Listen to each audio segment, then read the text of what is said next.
ये बात है हनुमान जी के बचपन की। वो पवन देव के मानस पुत्र थे। पवन देव ने हनुमान जी को अपने ही समान शक्तियां दी हुई थी, यानी वो हवा की गति से कहीं भी जा सकते थे, अपना आकार बड़ा या छोटा कर सकते थे। लेकिन हनुमान जी तो बच्चे ही थे, ना तो उन्हें अपनी शक्तियों का पता था और ना ही इतनी समझ थी कि उन्हें कब और कैसे प्रयोग करना चाहिए। इसी कारण एक बार बड़ी समस्या हो गई थी। हुआ यूं कि बालक हनुमान को बड़ी भूख लग रही थी। माता अंजनी आसपास नहीं थी।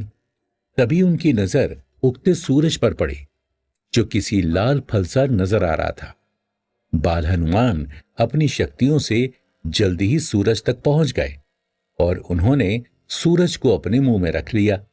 ऐसा होते ही पूरे संसार में अंधेरा हो गया। सूरज के चारों ओर घूमने वाले ग्रहों की भी गति रुक गई। ये देख देवताओं में खलबली मच गई। इंद्रदेव तुरंत ऐरावत पर सवार हो वज्र हाथ में लेकर देखने चले कि ऐसा किसने किया।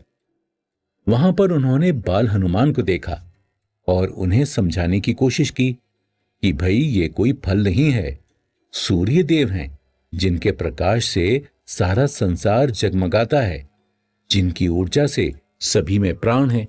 इन्हें छोड़ दो। मगर हनुमान जी तो बच्चे ही थे। उन्हें इन सब बातों की कहां समझ थी।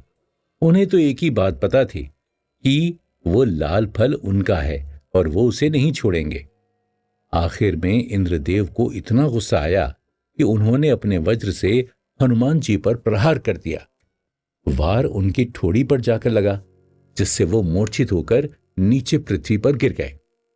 जब ये बात पवन देव को पता चली तो वो बुरी तरह क्रोधित हो उठे। क्रोध में आकर पवन देव ने वायु की गति को रोक लिया, जिससे जीव जंतुओं वनस्पतियों सभी का दम घुटने लगा।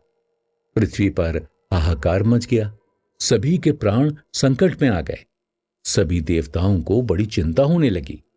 इंद्रदेव को भी समझ आया कि ये संसार में दोहरा बड़ा संकट आ गया है। सूर्य देव तो पहले ही कैद हो गए, अब पवन देव भी नाराज हो गए। इस समस्या से उबरने के लिए इंद्रदेव सभी देवताओं को साथ लेकर पवन देव को मनाने चल दिए। सभी देवताओं ने मिलकर हनुमान जी को अपनी शक्तियों से स्वस्थ किया और सबने हनुमान जी को अपनी शक्तियों के अंश और वरदान भी दिए। उस समय सूर्यदेव ने भी हनुमान जी को वरदान दिया कि मैं सूर्यदेव बालक हनुमान को अपने तेज का 100वां भाग देता हूं। ये बालक मेरे ही समान तेजस्वी होगा।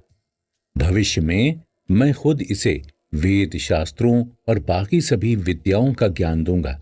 इसको शास्त्रार्थ और तर्क में कभी कोई पराजित नहीं कर पाएगा। ये संपूर्ण ज्ञानी बनेगा। अब हुआ यूं कि जब हनुमान जी थोड़े बड़े हुए और उनकी शिक्षा की व्यवस्था की जाने लगी, तो तब हनुमान जी को याद आया कि मुझे तो सूर्य देव ने वरदान दिया था कि जरूरत पड़ने पर वो खुद मेरे गुरु बनकर मुझे शिक्षा देंगे। उनसे श्रेष्ठ संसार में भला कौन दूसरा गुरु होगा। तो बस हनुमान जी सूर्य देव के पास पहुंच गए शिक्षा लेने। लेकिन उन्हें आया देख सूर्य देव घबरा गए और सोचने लगे, जो बचपन में इतना शक्तिशाली था कि मुझे ही निगल गया था, वो सभी देवताओं की शक्तियां मिलने के बाद तो कितना ज्यादा शक्तिशाली हो गया होगा।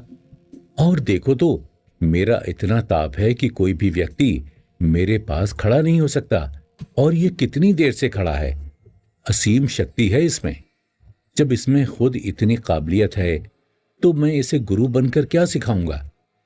ये सोचकर सूर्यदेव हनुमान जी को शिक्षा न देने के लिए बहाने बनाने लगे और कहने लगे, हे केसरी नंदन, मैं तुम्हें विद्या कैसे दे सकता हूं।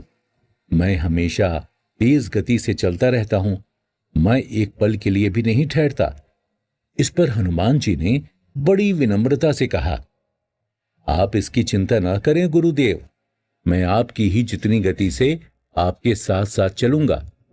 तब सूर्य देव ने दूसरा बहाना बनाया। वो कहने लगे, मगर मेरे साथ चलकर भी तुम शिक्षा कैसे पाओगे। अगर तुम मेरे पीछे चलोगे तो मैं तुम्हें देख नहीं पाऊंगा, और अगर तुम मेरे आगे चलोगे तो तुम मुझे नहीं देख पाओगे और मेरी ओर तुम्हारी पीठ रहेगी। बराबर बराबर चलकर भी शिक्षा संभव नहीं। गुरु और शिष्य तो आमने सामने हों तभी ज्ञान का आदान प्रदान हो सकता है।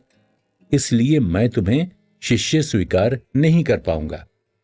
ये बहाना बनाकर सूर्यदेव निश्चिंत थे कि अब तो हनुमान के पास वापस लौटने के अलावा कोई रास्ता नहीं बचेगा। मगर हनुमान जी बल के साथ साथ बुद्धि में भी बहुत तेज थे। वो हाथ जोड़कर तुरंत बोले, अगर यही कारण है तो कोई समस्या ही नहीं है गुरुदेव। मैं आपके सामने चलूंगा मगर उल्टा, यानी मेरा मुंह आपके सामने ही होगा और मैं विपरीत दिशा में दौड़ूंगा। इस तरह हम आमने सामने ही रहेंगे और आप मुझे शिक्षा दे सकेंगे। हनुमान जी की इस बात के आगे सूर्यदेव ने हार मान ली और फिर उन्हें शिक्षा दी।